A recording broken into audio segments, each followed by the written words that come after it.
So, my name's Howie Newman. Actually, I was here last August. I did a show of old songs, classic songs, Sinatra and show tunes and things like that.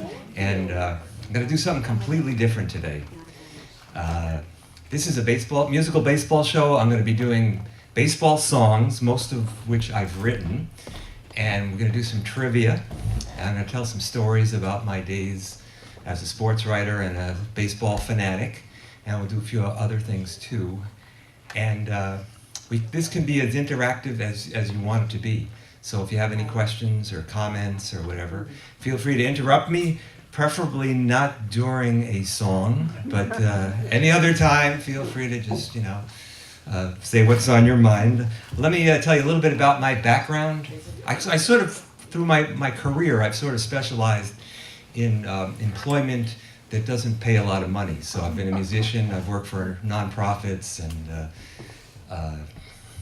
whatever. So, but I was a sports writer for 18, that's another profession that doesn't pay much. I was a sports writer for 18 years. I worked for the Patriot Ledger, worked for the Lowell Sun, the Boston Globe, Associated Press, magazines, and I covered the World Series in 1985 and 1986. 1985, I did not have a laptop because I don't think anybody had laptops in 1985. So the World Series was between St. Louis and Kansas City, so I had to actually drive to the AP office in each of those cities and file my stories from there. But in 1986, I bought one of these. This is the latest thing. This is the Radio Shack TRS-80. And it enabled you to write the story right in the press box as the game was going on, and then you plugged it into a telephone line and you sent the story in. It was just an amazing thing. This had 21 kilobytes of memory, which, to put that in perspective, it's compared to a smartphone, it has the memory of 0.00008% of what a smartphone has. This had 21,000 bytes of memory, but it was great to use. I also did color commentary for the Lowell Spinners on radio. Have you ever been up there to see the Spinners? It's a great take, really. It's a half-season single-A minor league affiliate of the Red Sox, and the tickets are like $6 or $8, and you park for $5, and it's a nice, cozy little park. It's a great experience.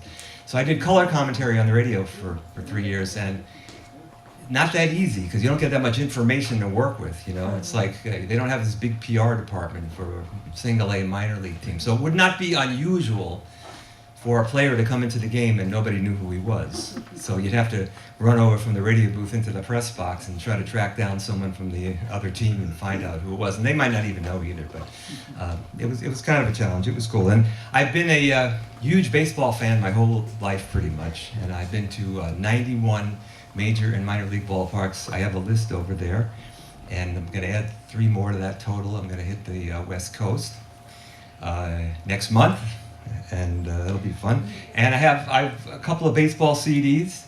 We're going to raffle them off, and both of them are in the Hall of Fame archive in Cooperstown, New York.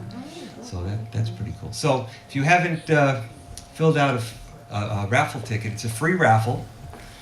All I need is your name, your social security number, your bank account numbers, and your passwords. Just put that on there. No, I'm not kidding. Just put your name down, and we'll draw a couple out. I have two CDs, and pick one out twice, and you can get a free baseball CD.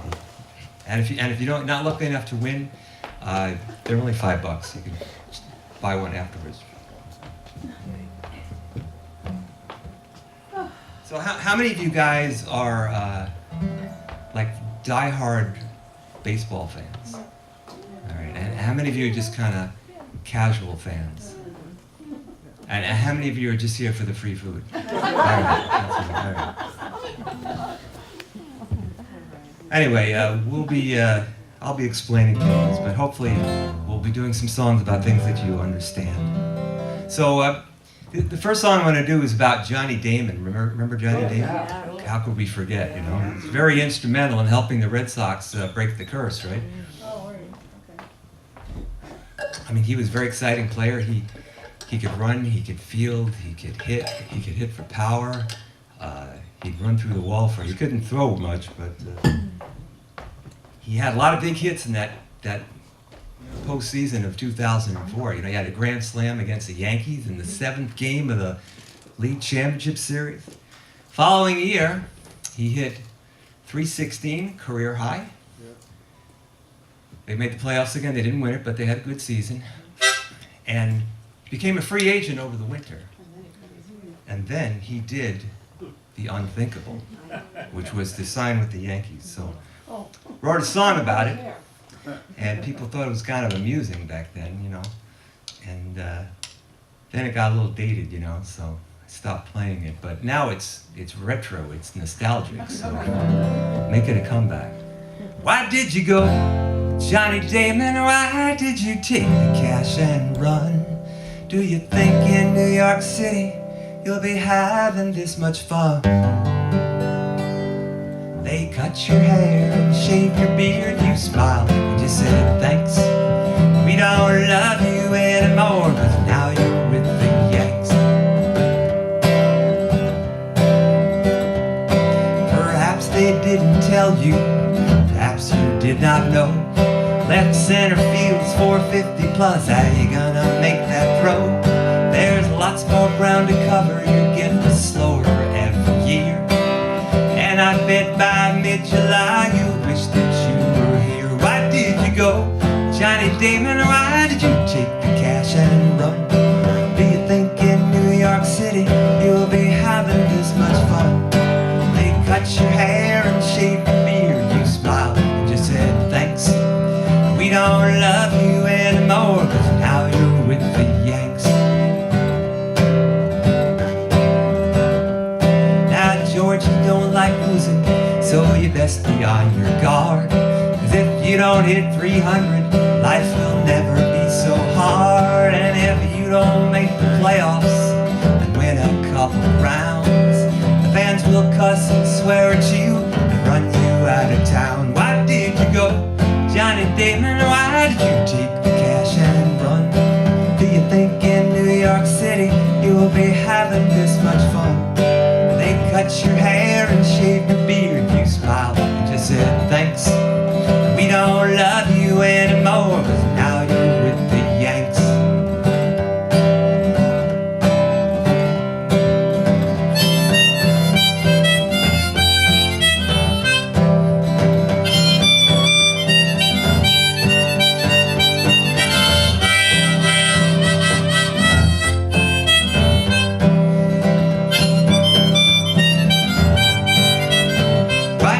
Go, Johnny Damon, why did you take the cash and run? Do you think in New York City you'll be having this much fun? You're out of sight and out of mind, don't think that you'll be missed. We don't need you anymore, 'cause we got Cocoa Crisp.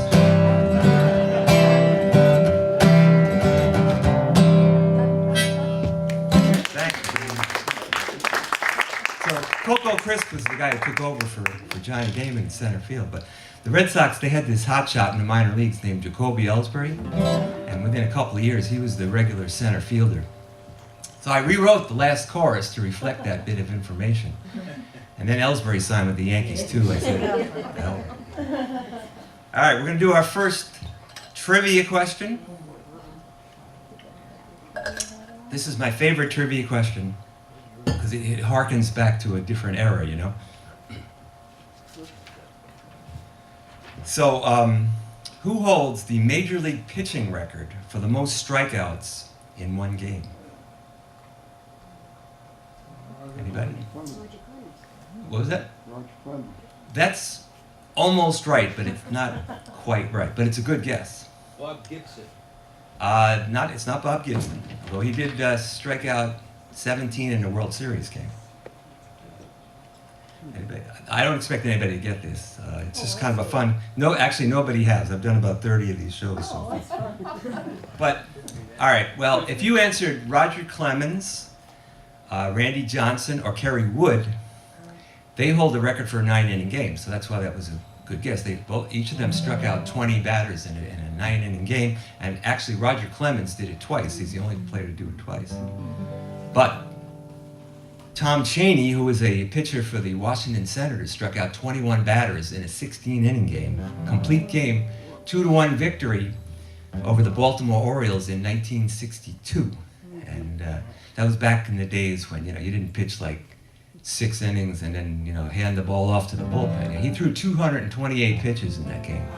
So, and the funny part about it too is that, like a lot of some of the baseball records, he wasn't a great star, and he only won 19 major league games.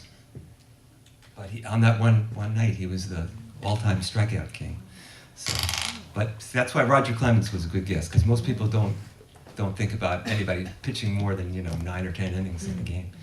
This is a song about a guy you've never heard of, but he has a very fascinating story.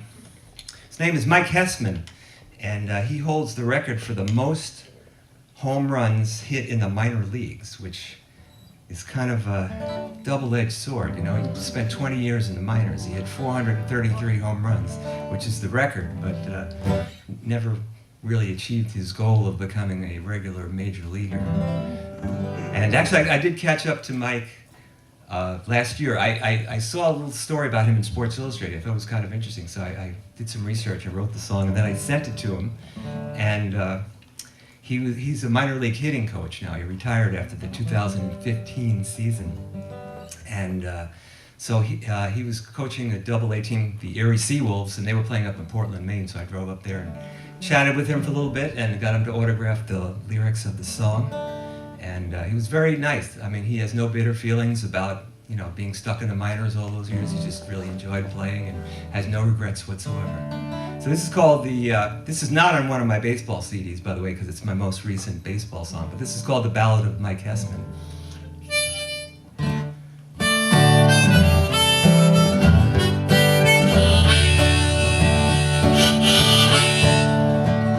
If you mention Mike Hessman, that name might not ring a bell, but he's a legend in his own right with a grand story to tell. He hit more home runs than any minor leaguer ever did. It took dedication, heart and soul, and a ton of grit. He just kept playing cause he loved it, living out his dream, playing baseball for a living ever since he was 18. The years flew by just like the wind. He never lost that thirst. Becoming minor league home run king was a blessing and a curse. It started out in Macon. Young Mike just had no fear. 1997, he hit 21 that year. Danville, Greenville, and Myrtle Beach along the way.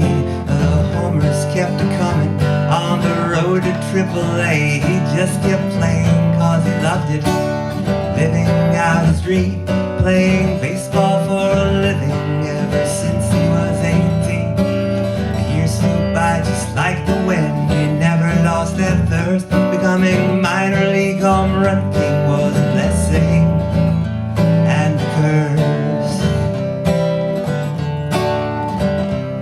The year that Mike turned 30, he was still in Triple-A. But in 31 and 32, the time just slipped away. He played in Mexico and Japan, Venezuela too. 16 teams in 20 years, till finally he was through.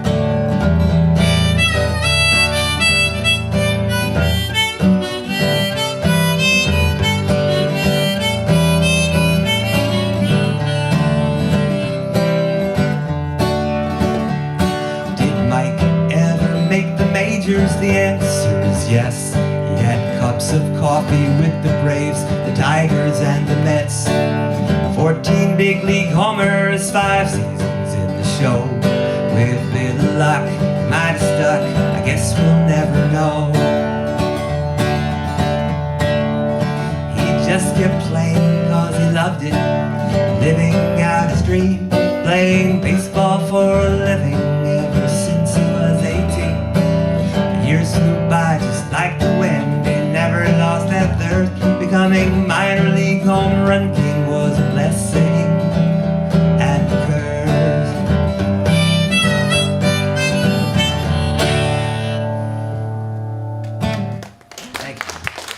That's the Ballad of Mahnke. He had quite an odyssey. They called him the real-life Crash Davis. I don't know if you ever saw the movie Bull Durham, but Crash Davis was a guy who, in the movie, played a long time in the minor leagues. And there were like 3 seasons that he played on 4 different teams. He would get released, you know, and then he'd sign on with someone else, and kind of an odyssey. All right, this is a project that he did back in 1984. Peter Ueberroth was the commissioner of baseball back then. And the American League had instituted the designated hitter rule about 10 years earlier, and the National League didn't use it, so he decided he was going to conduct a poll to find out what the fans felt about this and whether they should either put the DH in both leagues or just get rid of it, you know. So let me just see where you guys stand on this. How many of you people like the designated hitter rule? I know it's sacrilegious to even say that in Boston, where David Ortiz was such a huge star and component of 3 championships. But how many of you like the designated hitter? And how many of you don't like it? All right. And how many of you have no idea what I'm talking about? All right. Well, for those of you, I will explain. So it was a rule instituted in the American League, I think it was 1973, where, because offense had really slowed down to the point where teams were not scoring a lot of runs, and they wanted to do something to kind of inject some offense into the game. So they developed a position called the designated hitter, or the DH, and he would bat for the pitcher instead of the pitcher, and the pitcher wouldn't bat at all, and the designated hitter would not play the field at all. So you had basically 2 people sharing that one position.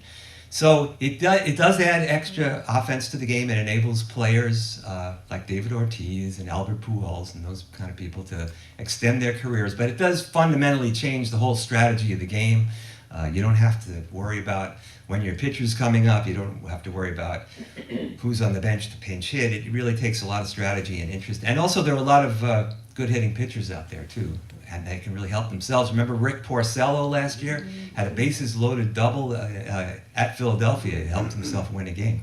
So anyway, I took it upon myself. I was much younger then, and I had no kids. I had a little bit of time on my hands. I said, I'm going to do a national campaign to get rid of the designated hitter. I printed up like 1,500 of these bumper stickers. It's called Dump the DH. And I put together like a little pamphlet. And this is like some of the information that I include on. Some of it was kind of strategic information, and some of it was just kind of anecdotal. Like, for instance, did you know that Hall of Famers Babe Ruth, Bill Terry, George Sisler, Ted Williams, and Stan Musial began their careers as pitchers? We all know about Babe Ruth as a pitcher because he pitched for the Red Sox, and he was instrumental in the last Red Sox World Championship prior to 2004. But imagine if they had the DH back then, then Babe Ruth would have never batted, he never would have saved baseball, and who knows what would have happened. Ted Williams also began his career as a pitcher. Now, in the 1973 and 1974 World Series, Ken Holtzman, a left-handed pitcher for the Oakland A's, not only had a 3-1 record, but he had a .571 batting average, which included 3 doubles and a home run. Pretty impressive. And there were a lot of pitchers who were good hitters that in today's game would not hit, at least if they were in the American League. Bob Lemon hit 37 home runs. The all-time leader was Wes Farrell. He hit 38. Warren Spahn hit 35. And Walter Johnson hit like 23 or 24 home runs. And he's considered the greatest pitcher of all time. Does anybody know the name of the leading home run hitter among active pitchers? And it's obviously someone in the National League. Right? Pitched for the Giants. He was big star in the 2014 World Series, big left-handed pitcher. Madison Bumgarner has 17 home runs. And Earl Wilson, you remember Earl Wilson used to pitch for the Red Sox, hit 35 home runs, and 2 of them were as a pinch hitter. So he was frequently used as a pinch hitter. So those are some of the fun facts that I distributed around, and it just kind of caught on like wildfire. It was the 1984 equivalent of going viral. Really. And I did 30 radio shows. I was on in San Francisco one night for 3 hours. People had a lot of passion about this issue. And it got written up in the New York Times and the LA Herald and a lot of big daily papers all over the country. And it got written up in Sports Illustrated. I have a copy of the Sports Illustrated piece over there with a photo. Once it hit Sports Illustrated, they have a worldwide distribution. At that time, it was 3 to 4 million people. I started getting mail from all over the world. It was amazing. New Zealand, Australia, Europe, it was crazy. And I sold about 1,200 bumper stickers and just about broke even on it because it wasn't a real moneymaker. But what was the whole upshooter thing? What happened with the poll? Well, it was kind of a ruse. It was a kind of a hoax. And Peter Ueberroth never conducted the poll and never happened, but I had a lot of fun doing it, so it was worthwhile. All right, we're going to do one more trivia question, and then it actually is going to lead us into the next song. So the trivia question is, remember in 2004, Red Sox traded Nomar Garciaparra right in the middle of the season, right? You're going to edit this out of the tape, right? The tuning? So the Red Sox traded Nomar Garciaparra to the Chicago Cubs. Can anybody name the two players that they received in return, both of whom were very instrumental in their winning the World Championship that year? Anybody know the names? Orlando Cabrera was a 4-team deal. It was a very complicated trade. It involved the Expos, the Red Sox, the Twins, and the Montreal Expos. The Cubs, the Twins, the Montreal Expos, and the Red Sox. And the Red Sox received Orlando Cabrera from the Montreal Expos, who no longer exist, and Doug Minkiewicz from the Minnesota Twins. Doug Minkiewicz recorded the final out of the 2004 World Series. And I wrote a song about Doug Minkiewicz, but that's not why I wrote the song. I wrote the song because until Doug Minkiewicz came to the Red Sox, I could never pronounce his name. You know, it was kind of hard. And they couldn't even spell it out in the box score. They left out half the vowels. But once he came to the Red Sox, then you hear it on radio, you hear it on TV, you see it in the newspaper. So I learned how to pronounce it. I found it to be a very lyrical name. It had sort of a poetic cadence to it, you know? Doug Minkiewicz, you know? So it's kind of fun to say. I figure it's that much fun to say, it must be 3, 4, maybe 5 times as much fun to sing. So here's the song.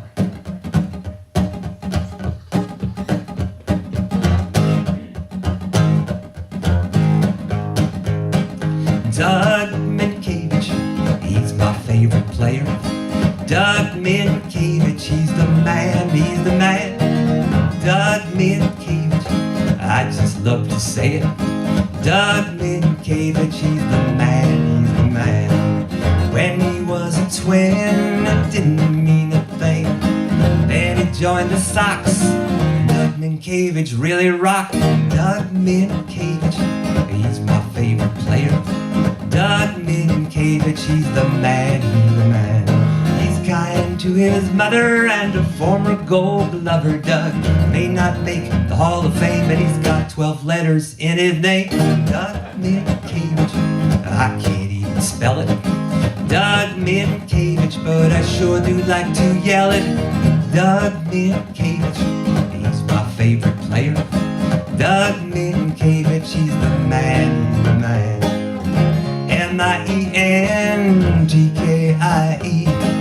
Mientkiewiczz.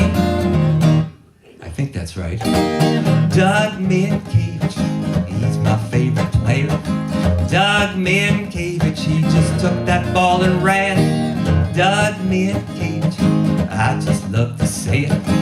Doug Minkiewicz, he's the man, he's the man, he's the man, he's the man.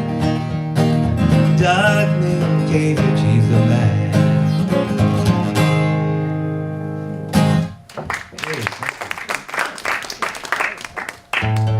So now you know how to spell Doug Minkiewicz, at least his last name. Okay, we're going to do the first raffle drawing. Everybody in?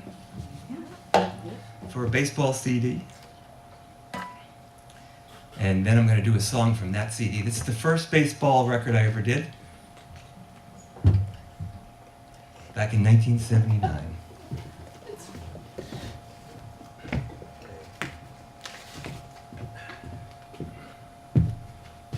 Originally came out as a vinyl disc. If you'd rather have the vinyl disc, I know that's very chic these days. You can have that if you want. All right, so the winner is, this is for Baseball's Greatest Hits, Volume 1. And the winner is Holly Brown. Hey.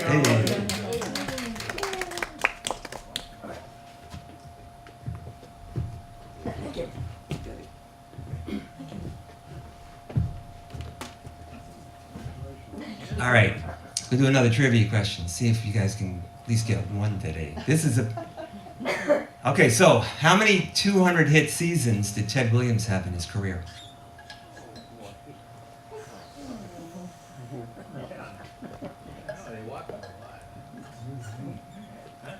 Anybody? Probably none. Did you say none? I said none. You're absolutely correct. And why was that?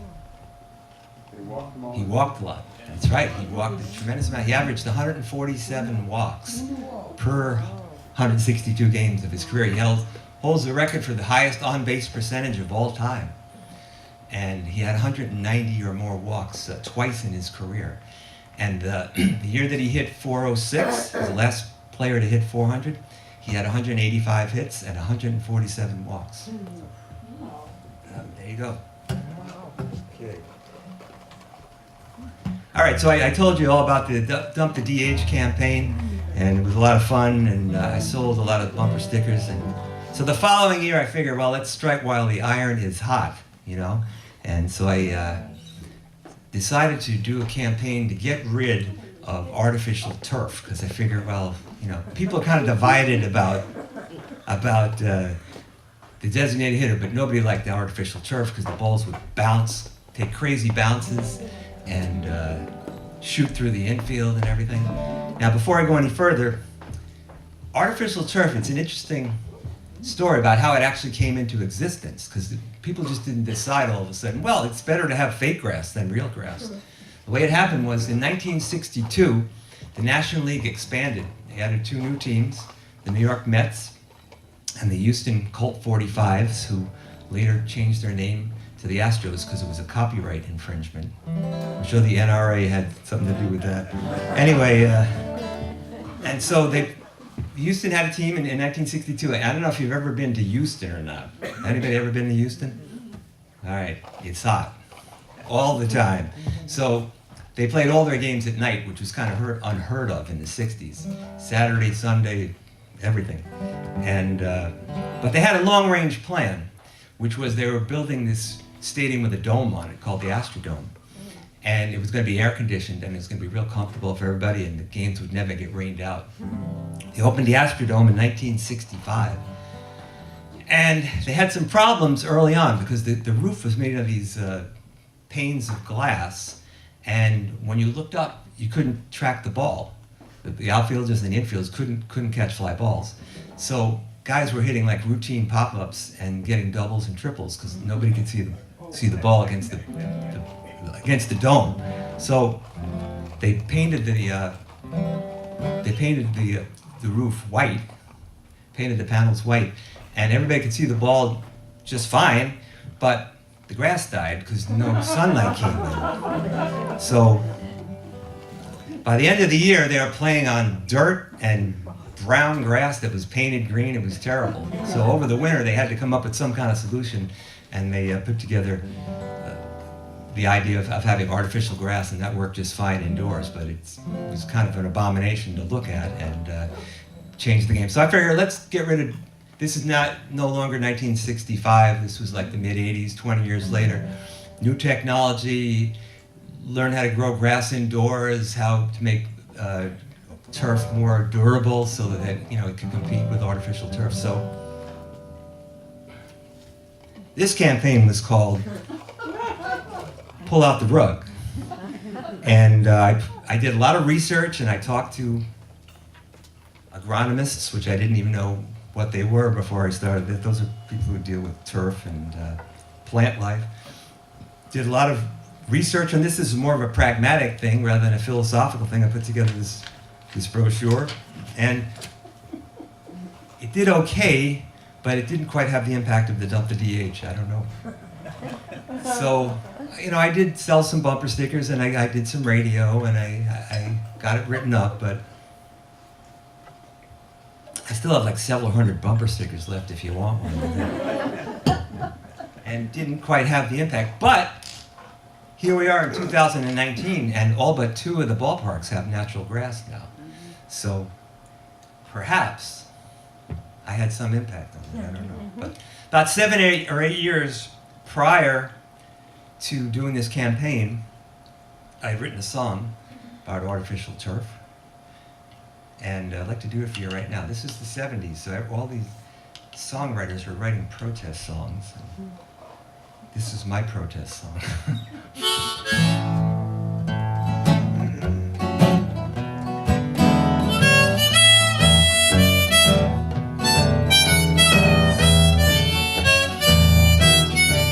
Now we got artificial flavors and artificial snow. Imitation mayonnaise falls cheap, then you know you got artificial colors in your food and for your hair. But that artificial grass is just too much for me to bear. If Abner Doubleday was alive, he'd be gassed. If he went to a baseball game and didn't see no grass, just a big green carpet with some fancy white lines, a little bit of dirt and those metric signs, he'd see AstroTurf, AstroTurf. What have they done to Mother Earth? I don't want nothing beneath my feet that horse can't eat, so take it away.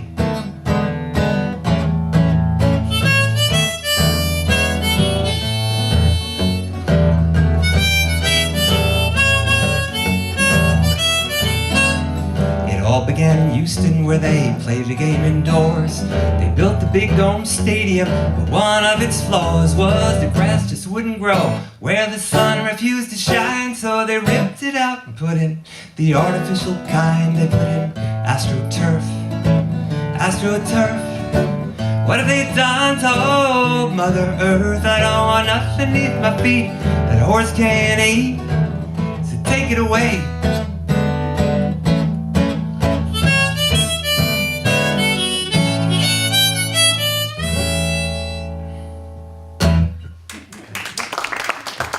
That's on the Baseball's Greatest Hits, Volume 1 album.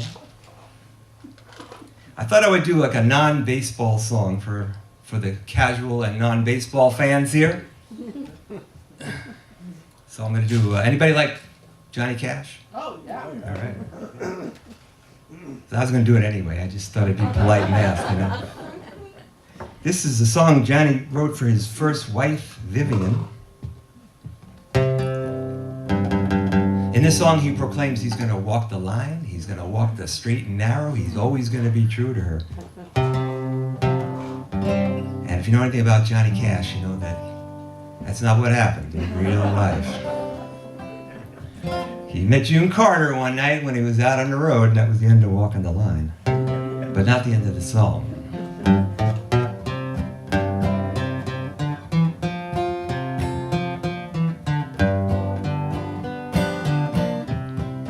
You can join in on the chorus if you like. I keep a close watch on this heart of mine. I keep my eyes wide open all the time. I keep the ends out for the tie that binds, because you're mine. All your people here, they left you out to dry. Don't do that again. Okay, here we go. I find it very, very easy to be true. I find myself alone when each day is through. Yes, I'll admit that I am a fool for you. Okay, now, because you're mine. All together. Larry.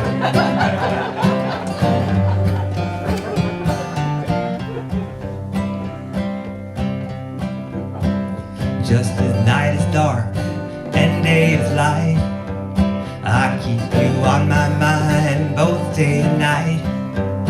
And happiness I've known proves that it's right, because you're mine.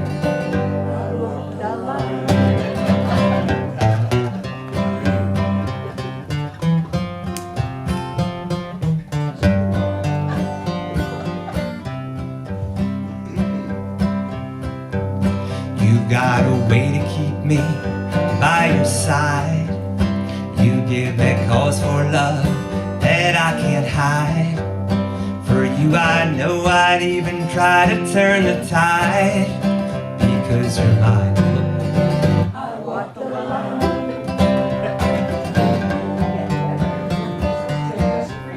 One more time. I keep a close watch on this heart of mine. I keep my eyes wide open all the time. I keep the ends out for the tie that binds, because you're mine. I walk the line. There you go. Because you're mine. I walk the line. All right.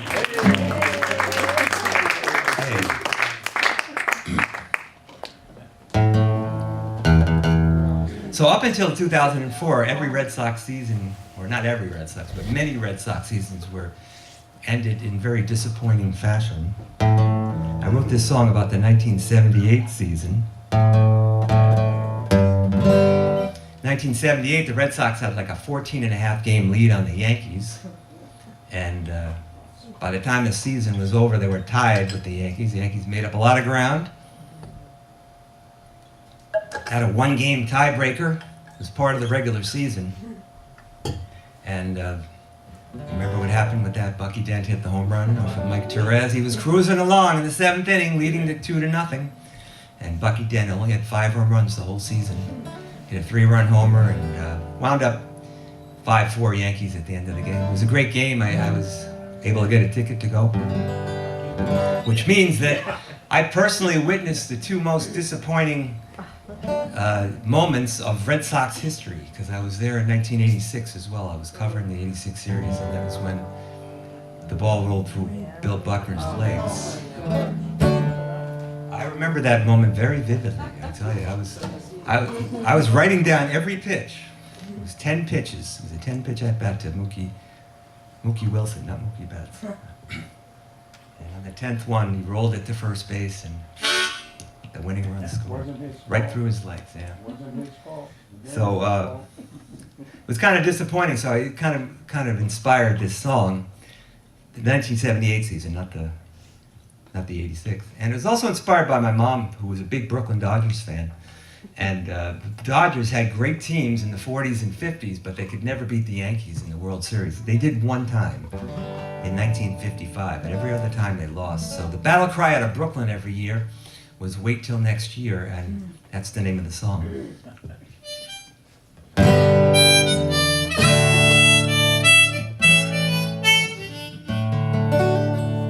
This was the best damn team that I ever did see.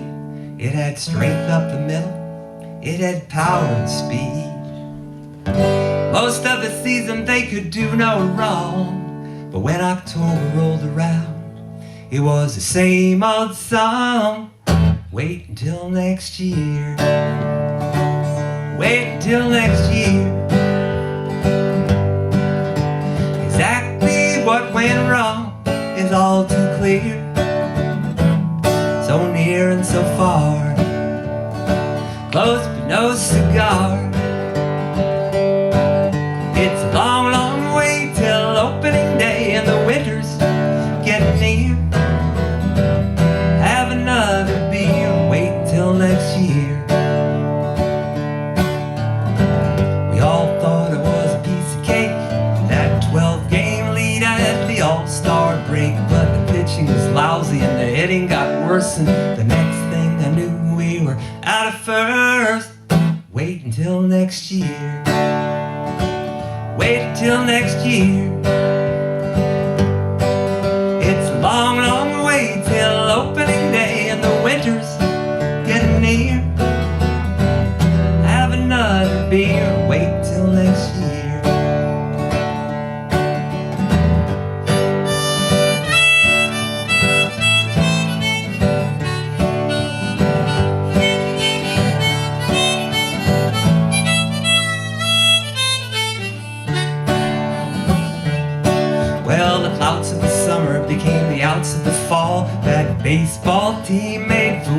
all. We squandered that lead and it didn't take long. An October ride with the same old song. Wait until next year. Wait until next year. Exactly what went wrong is all too clear. So near and so far, close but no cigar. It's a long, long way till opening day, and the winter's getting near. Have another beer, wait till next year. Have another beer, wait until next year.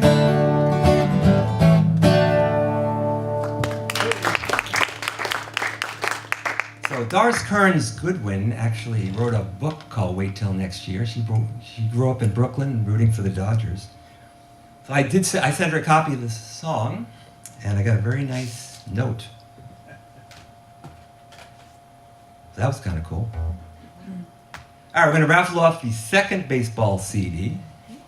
That's Baseball's Greatest Hits Volume 2, which came into existence about 30 years after the first one. So it only took me like 3 decades to come up with a new collection of songs.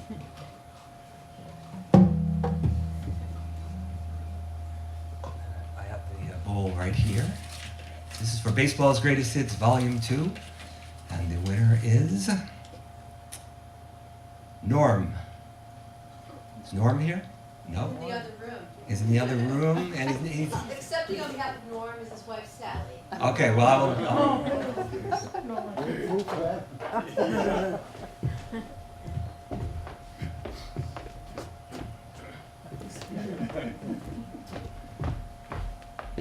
as long as you have a relative present, I think that's okay. But, you have to sit through the show in order to win the CD. I mean, that's the way it is. All right, I'm going to do a song from that album. It's called Mendoza Line. Anybody know what the Mendoza Line is? You see, you're a real fan. Explain to these people what the Mendoza Line is.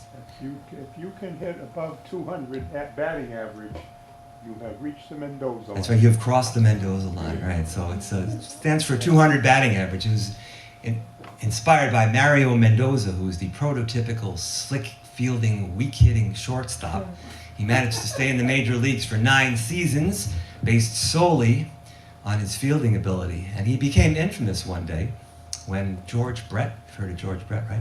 He had started the season in a terrible slump, and he was talking to reporters, and he said something to the effect of, I knew I was off to a slow start when I looked at the averages and saw that I was below the Mendoza line. So from that point forward, Mario Mendoza became this sort of tragic icon, always associated with the 200 batting average. So I thought it'd be kind of fun to write a song about it, and I did. And when I finished it, I liked it enough to go out and record it. Now, before you record a song, you got to figure out what kind of song it's going to be, what musical genre.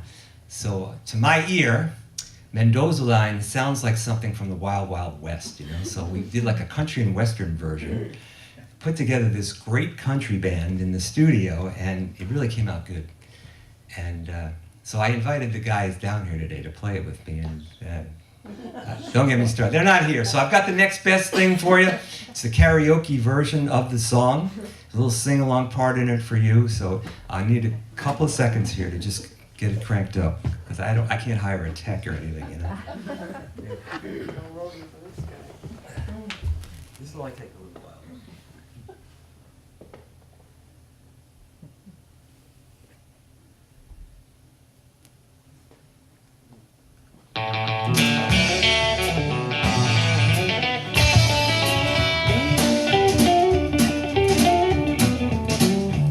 I'm mired in this awful slump. I need someone to clear the hump, or I'll be riding buses any day.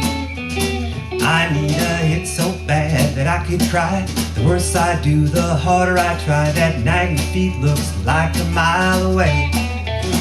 I'll take a blue flare, a 6-feet hopper, a lucky bouncer, a Baltimore chopper. Just get me across that old Mendoza line. Of course, I prefer a frozen rope and a swinging bunt. Give me hope, I gotta cross that old Mendoza line. Here's the sing-along. Mendoza line. line. Just get me across that old Mendoza line. Mendoza line, Mendoza line. I gotta cross that old Mendoza line. Now Mario Mendoza, for whom this line is named, was an actual big leaguer for 686 games. He played short and second, a little third, and quite a glove. So I've heard, which was essential, cause he barely viewed his weight. Though known for his infield utility, set the benchmark for futility, flirting with 200 all the time. Where's Norm? Now it's 79, tied an all-time mark for the most games played in a big league park with an average below the Mendoza line. I'll take a blue flare, 16 hopper, a lucky bounce, or a Baltimore chopper. Just get me across that old Mendoza line. Of course, I'd prefer a frozen rope, but swinging bunt to give me hope. I gotta cross that old Mendoza line. Let me hear you now. Mendoza line, Mendoza line. Just get me across that old Mendoza line. Cross that old Mendoza line, Mendoza line. I gotta cross that old Mendoza line. This is the only song where I can take a drink in the middle. If I hurry, I can do it.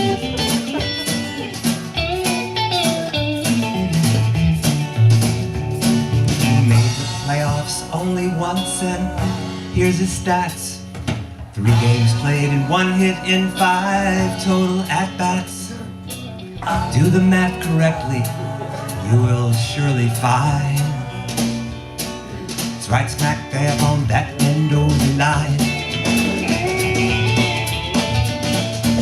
So if you're struggling on the field or any part of life, think of that brave soul south of the border. He plucked and scrapped his whole life through only to be linked to ineptitude. He's a true immortal of a different order. I'll take a blue flare, a 16 hopper, a lucky bounce, or a Baltimore chopper. Just get me across that old Mendoza line. Cross that old Of course, I prefer a frozen rope, but swinging butt, give me hope. I gotta cross that old Mendoza line. Last time, let me hear it. Mendoza line, Mendoza line. Just get me across that old Mendoza line. Cross that old Mendoza line, Mendoza line. Gotta cross that old Mendoza line. Just get me across that old Mendoza line. Get me across that old Mendoza line. Another trivia question. We got one in the book already, so this is pretty easy one. Who holds the Red Sox record for the most hits in one season? That's correct. Very good. All right. Going to do a little spoken word thing here. This is a George Carlin piece. You know, a lot of people think that football has surpassed baseball as the national pastime. I personally, I don't agree with it. I think more people care about baseball. They follow it. They listen to it on the radio. They read about it. They understand it. They played it, or they played softball or something compared to football. But you know, the TV ratings, are higher for football, so people. Baseball is also a great thing, I think, also because it's one of the few things in America now that Trump hasn't managed to ruin. So. Anyway, George Carlin did a great comedy piece about comparing football and baseball, and I'd like to do it for you right now. Because the two sports are just totally polar opposites. Baseball is a 19th century pastoral game. Football is a 20th century technological struggle. Baseball is played in a diamond in a park, the baseball park. Football is played on a gridiron in a stadium, sometimes called Soldier Field or War Memorial Stadium. Football, you wear a helmet. Baseball, you wear a cap. Football is concerned with downs. what down is it? Baseball is concerned with ups. Who's up? Football, you receive a penalty. Baseball, you make an error. Football is clipping, spearing, piling on, personal fouls, late hitting, and unnecessary roughness. Baseball has the sacrifice. Football is played in any kind of weather, rain, sleet, snow, hail, fog. In baseball, if it rains, we do not go out to play. Baseball has the 7th inning stretch. Football has the 2-minute warning. Baseball has no time limit. We don't know when it's going to end. It might go extra innings. Football is rigidly timed and will end even if we have to play sudden death. And then finally, the objectives of the two sports are completely different. In football, the object is for the quarterback, also known as the field general, to be on target with his aerial assault, riddling the defense by hitting his receivers with deadly accuracy in spite of the blitz, even if he has to use the shotgun. With short bullet passes and long bombs, he marches his troops into enemy territory, balancing this aerial assault with a sustained ground attack that punches holes in the forward wall of the enemy's defensive line. In baseball, the object is to go home and be safe. That's George Carlin.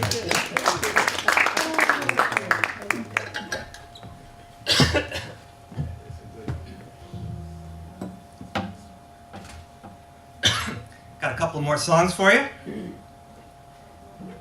This song is not really a baseball song, but they do play it at Fenway Park in the 8th inning. Started out about 15 years ago. A member of the Red Sox personnel, he and his wife had a baby girl, and they decided to play Sweet Caroline on the PA in honor of that. Her name was Caroline.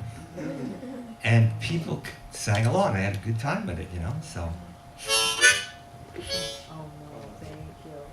So I tried it the next night. The same thing happened. And that was 15 years ago. They're still doing it. So feel free to join in on this one.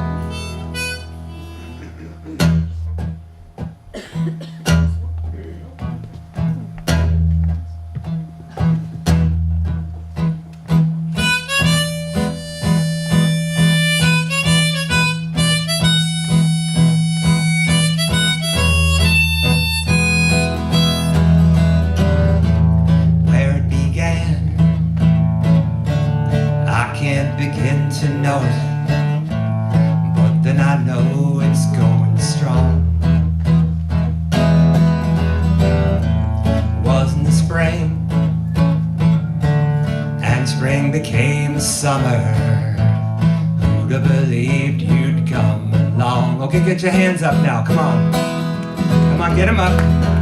And there you go. Touching hand, reaching out, touching me, touching you. Sweet Caroline, good times that never seem so good.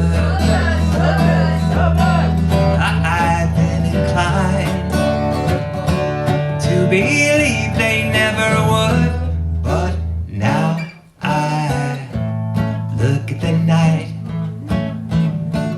and it don't seem so lonely. We fill it up with only two. And when I hurt runs off my shoulder. How can I hurt when holding you? Okay, hands up again. Warm,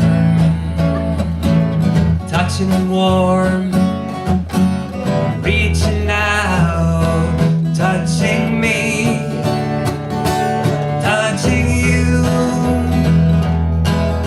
Sweet Caroline, good times that never seem so good.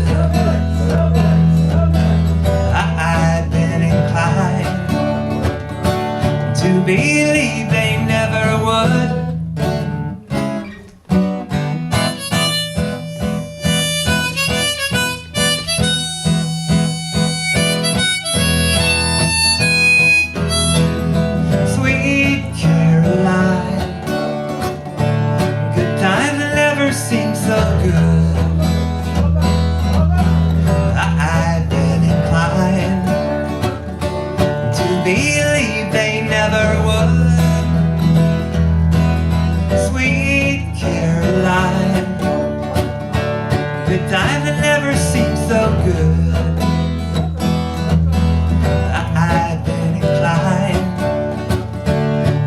believe they never would.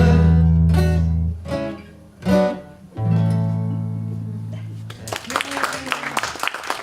right, we'll do one more song. I want to thank you for being a wonderful audience. I appreciate it. And thanks to the Norfolk Cultural Council for funding this show. Give them a nice round of applause. They do have good stuff around town.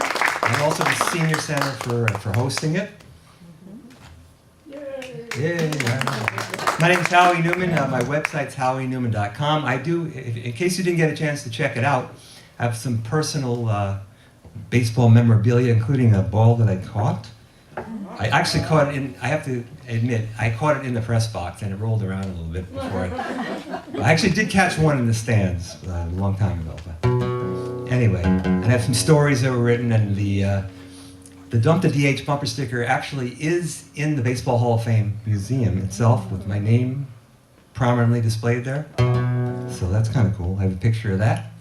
And a picture of me and Mike Hessman.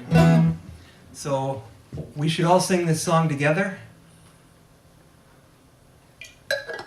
I know the Red Sox are off to a dreadful start. Jordan's Furniture has this promotion. If a Red Sox pitcher pitches a no-hitter, you know, that you win free furniture. They should just change it to like, if a Red Sox starter wins the game. You know?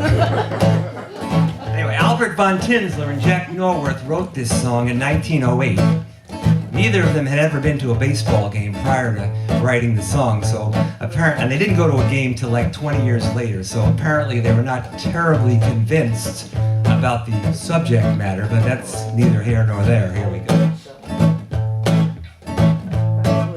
Take me out to the ball game, take me out to the crowd, buy me some peanuts and Cracker Jack. I don't care if and it's a root for the Red Sox. If they don't get straightened out pretty soon, it'll be a shame.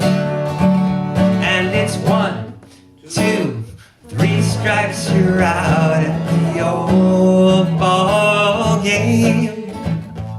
Now, if I was going to give you a grade for that singing performance, it would probably be like a B- if I was feeling in a generous mood. Because, you know, the Red Sox, I know they're terrible this year so far, but they did win the World Series last year. They've won it 4 times since 2004.